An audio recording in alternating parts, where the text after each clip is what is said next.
Alors bonjour et bienvenue avec vous encore une fois Dr Kabli. Avant de commencer, je vais vous demander une faveur. Vous allez appuyer sur le petit bouton like en dessous.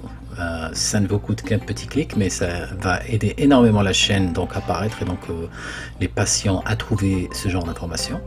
Aussi, n'hésitez pas à vous abonner et appuyer sur le bouton de la cloche pour rester donc mis à jour et à l'écoute de mes nouveautés. Aujourd'hui, on va traiter un sujet très intéressant qui est donc la prévention de l'amputation du pied diabétique. Alors, soyez les bienvenus dans ce nouvel épisode et on va parler maintenant d'un problème qui est fréquent, celui du pied diabétique et de la gangrène, et de l'ischémie critique des membres inférieurs. Alors, comme on le sait tous, le diabète est un des facteurs de risque de la maladie vasculaire. Donc, la maladie vasculaire qui peut se voir et affecter donc tous les vaisseaux du corps, y compris le cœur, le cerveau, le rein, mais aussi les membres inférieurs. Et donc, les facteurs de risque sont bien connus des médecins, donc l'hypercholestérolémie, le tabagisme, le manque d'exercice physique et aussi le diabète. Alors, ici on voit que le diabète ainsi que les particules lipidiques donc, vont s'accumuler au niveau de la paroi des vaisseaux et des artères et donc provoquer ce qu'on appelle une inflammation et la formation d'une plaque d'athérome dans laquelle on va trouver du cholestérol, mais aussi donc des lipides et à la fin, elle va se calcifier et donc il y aura donc ce qu'on appelle une plaque d'athérome calcifiée. Le problème, c'est que ces plaques vont commencer à grandir et donc lorsqu'elles s'agrandissent, elles vont diminuer le diamètre de l'artère et donc causer parfois des caillots sanguins et tout ça va contribuer au blocage de la circulation et donc c'est ça ce qui, comme on le voit ici, peut être à l'origine d'une crise cardiaque mais aussi des attaques cérébrales et des ulcères des membres inférieurs. Et donc c'est ça ce qu'on appelle la maladie de l'athérosclérose. Et comme on l'a dit, l'athérosclérose c'est une maladie vasculaire, elle va toucher tous les vaisseaux sanguins. Dans cet épisode, on va se concentrer un petit peu sur les vaisseaux des membres inférieurs et comment la radiologie interventionnelle peut sauver les malades de l'amputation chirurgicale en utilisant des techniques non invasives et non chirurgicales endovasculaires. Donc c'est une maladie, la maladie où le pied diabétique est fréquent dans nos contrées, donc se rencontre très souvent chez les malades, chez les patients diabétiques, dans lesquels les petites artères au-dessous du genou et au niveau de la jambe vont se bloquer et par l'accumulation, comme on a dit, de calcium et de lipides, de l'inflammation. Alors, quand ces artères vont se bloquer, donc en général, les symptômes commencent doucement, c'est ce qu'on appelle la claudication, le malade n'arrive plus à marcher, il doit s'arrêter, etc. Quand l'ischémie devient ce qu'on appelle critique, et quand donc cette plaque d'athérome bloque totalement le sang, on appelle ça l'ischémie critique du membre inférieur, et donc il y aura un blocage de façon sévère du sang par la plaque que l'on voit ici, donc cette plaque qui est en train de grandir, de s'agrandir, et ça donne en général lieu d'abord à des ulcères et parfois même à ce qu'on appelle la gangrène.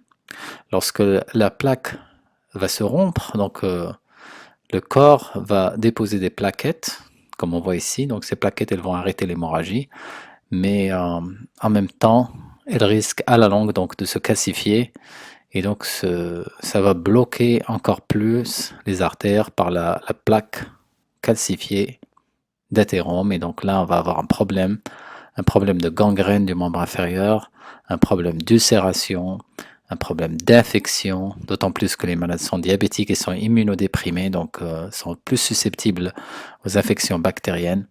Et en général, ce que le chirurgien fait, c'est tout simplement l'amputation d'abord des orteils, puis du membre inférieur. Alors, nous, au niveau de la radiologie interventionnelle, on a développé des techniques donc pour rétablir la circulation sanguine et prévenir l'amputation. Alors, comment on fait ces techniques?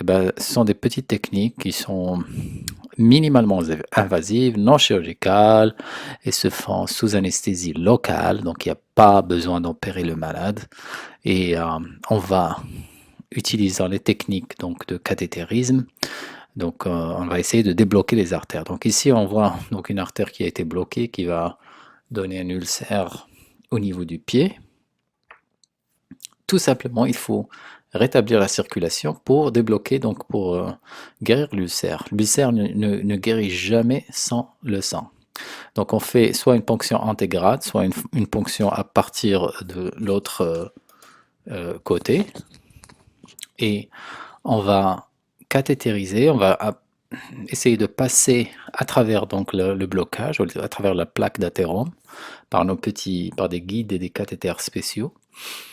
Une fois on a passé, alors il y a plusieurs options. Soit l'option classique, donc on va faire une dilatation par le ballon. Soit les options modernes, on appelle l'atérectomie, donc on va essayer de nettoyer donc la plaque de l'athérome de l'intérieur. Donc on va essayer de raser, de détruire un petit peu cette plaque de calcium. Et parfois, quand toutes ces techniques ne marchent pas, donc on est obligé de mettre en place un stent. Donc c'est une prothèse de métal qui est déployée à l'intérieur de l'artère, mais bon, l'inconvénient c'est qu'il faut mettre le patient sous régime et sous anti-agrégant plaquettaire. Et donc voilà, donc on rétablit la continuité et la circulation sanguine. Et parfois on est obligé, lorsqu'on ne peut pas traverser d'en haut, et donc on va le démontrer au niveau du cas clinique du patient qu'on va voir. Donc on est obligé de partir de façon rétrograde à travers le pied. Donc on va piquer du pied, remonter un guide. Pourquoi? Parce que c'est parfois plus facile de le faire comme ça. Et donc on le récupère une fois donc le guide il est récupéré à travers le pli de l'aine et du pied.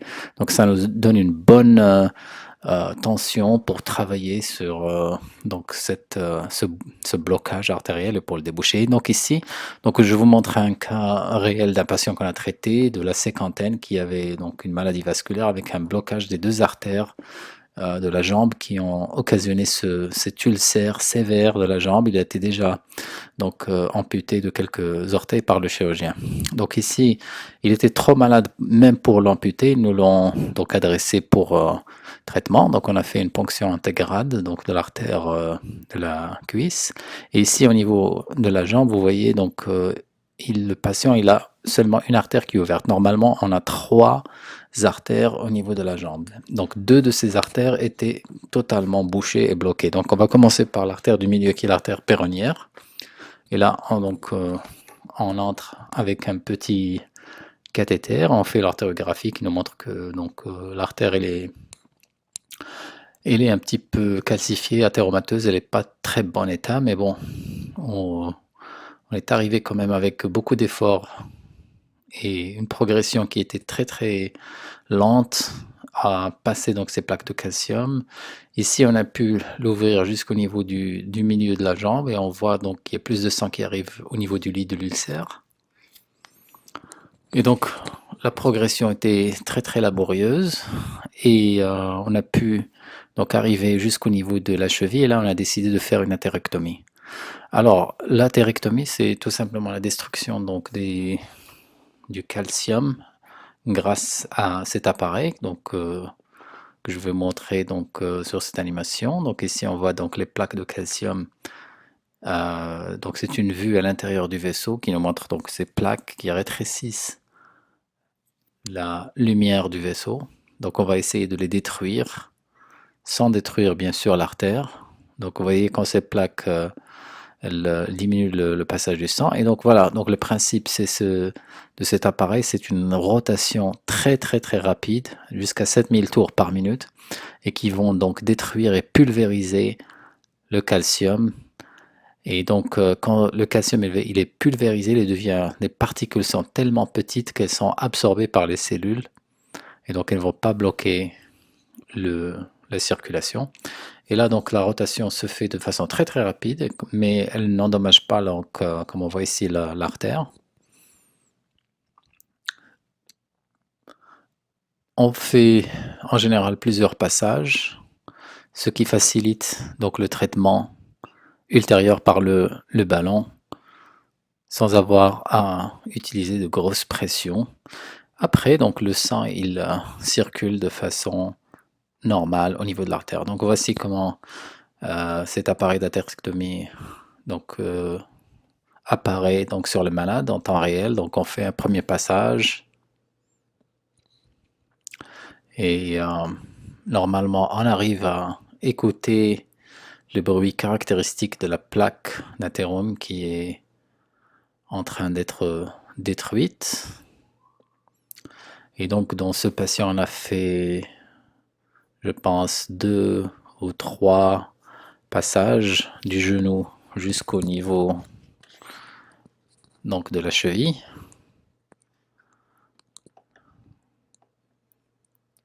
Et après donc avoir passé donc rasé un petit peu donc ces plaques, on va faire un contrôle angiographique pour vérifier l'ouverture de l'artère. Donc vous voyez, donc ce sont l'artère elle est située entre les deux os de la jambe et on va descendre, on essaie de descendre jusqu'au niveau de la cheville. Donc voilà, plusieurs passages ont été faits avec donc le cathéter d'atherectomie. Et juste après, on passe un long ballon. Donc ce ballonnet va nous permettre de dilater l'artère. Et voilà, donc le contrôle d'angiographie montre que la procédure a été couronnée de succès et que l'artère du milieu qui n'existait pas maintenant, elle est ouverte et que le sang passe maintenant sans problème. Ici, on refait juste une petite dilatation un peu plus distale pour couvrir toute l'artère.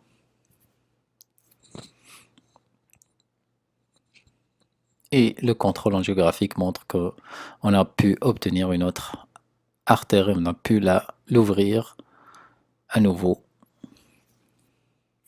Donc maintenant, il nous reste l'artère, ce qu'on appelle l'artère tibiale antérieure. On va essayer de l'ouvrir aussi. Donc bien sûr, plus il y a d'artères ouvertes, et mieux c'est pour guérir le cercle qu'on voit ici au niveau de la flèche. Et donc plus les chances de guérison sont meilleures. Donc voilà, maintenant on a 2 artères, il nous reste la troisième, je la montre ici avec la flèche, elle est complètement obstruée, donc on n'arrive pas à la voir, il n'y a rien qui passe. Mais il n'y a pas de problème, donc on va utiliser nos techniques de cathétérisme, on va utiliser des guides spéciaux qu'on appelle en anglais des weighted wires. Donc c'est des guides qui ont en fait un bout qui est résistant, qui peut creuser au niveau de la plaque d'athérome. Et voilà, donc le guide il passe grâce à nos techniques, on va donc l'acheminer à l'intérieur du vaisseau. Et donc là, la progression était très très laborieuse ici. Donc on vous le montre en accéléré, mais en fait cette procédure a duré plusieurs heures. Et là, en utilisant des cathéters spéciaux montés sur le guide, ce sont des cathéters qui nous permettent de passer, de pousser à travers la plaque. On va faire essayer de l'ouvrir. Donc progression avec beaucoup d'efforts, donc ça prend beaucoup d'efforts pour passer juste 1 centimètre ici à la fois. Et là donc on va rencontrer au niveau de ce cas un petit blocage. Ça a été dur de passer au niveau de la cheville, donc on a été bloqué au niveau de la cheville parce que, comme vous voyez ici, donc au niveau du pied, donc c'était très calcifié, donc on a décidé de piquer de façon rétrograde à travers l'artère du pied que l'on voit ici en échographie. Donc on a monté un guide et effectivement, lorsqu'on a fait donc ces techniques, voici donc l'aiguille qui est au niveau du pied, il était plus facile de remonter. Donc c'est la technique qu'on appelle technique Safari, donc qui nous permet donc d'obtenir un accès à travers du pied et à travers de l'aine, et donc avec un seul guide qui a été donc extériorisé. Donc on l'a rentré au niveau de l'aine et on l'a sorti au niveau du pied. Maintenant on peut tirer sur les 2 bouts et ça donc ça va donner une bonne structure et un bon support pour ouvrir cette artère qui est complètement calcifiée, qui a été fermée depuis plusieurs années chez ce patient. Donc on va essayer de lui reconstruire de nouveaux vaisseaux pour l'aider à guérir. Donc là, c'est ce qu'on appelle la technique Safari, puisque on était comme on appelle en sous-intimal euh, à partir de notre premier essai intégrade. Ici, on va monter un ballon. On va à travers du pied. Donc ce petit ballonnet de 2 mm a été gonflé et donc on a pu regagner la vraie lumière du vaisseau. Et voilà, donc la procédure a été couronnée de succès, comme vous voyez ici. Et donc on va dilater l'artère tibiale antérieure. Donc le guide qui rentre du haut et sort en bas.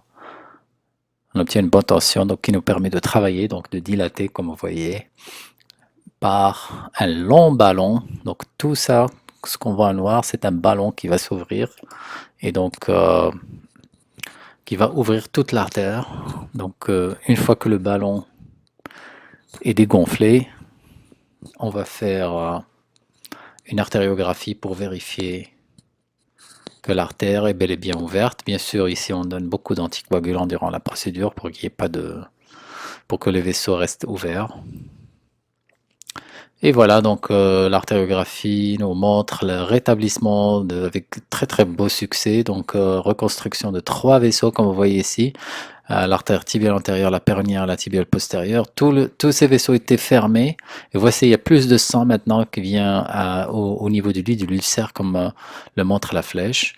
Donc, ça va permettre au patient de récupérer très rapidement et donc fermer donc, cet ulcère. L'ulcère ne se fermera jamais sans un apport de sang. Voilà, donc même en distalité, il y a beaucoup plus de sang qui arrive au niveau du pied. Et comme on le voit ici, donc l'artère antérieure du pied est maintenant bien vascularisée. Donc voici une angiographie sélective du vaisseau qu'on vient d'ouvrir. Donc ce vaisseau était fermé, comme on a dit, depuis plusieurs années, était totalement calcifié, il était parti, donc ils allaient l'amputer. Donc voilà, donc c'est un cas illustratif qui nous montre comment on peut sauver les gens de l'amputation. L'amputation qui est terrible, qui n'est pas facile, qui engendre un traumatisme pour le malade, un traumatisme psychologique, un traumatisme économique et aussi un coût qui est très important pour la société. Bien sûr, il faut agir sur la prévention, il ne faut pas donc fumer, il faut suivre les conseils du médecin et donc faire un bon dépistage à chaque fois, surtout sur les diabétiques. Bien sûr, on insiste sur arrêter le tabagisme et consulter le médecin pour une meilleure santé des pieds et pour prévenir l'amputation. Voilà, j'espère que c'était instructif et à la prochaine.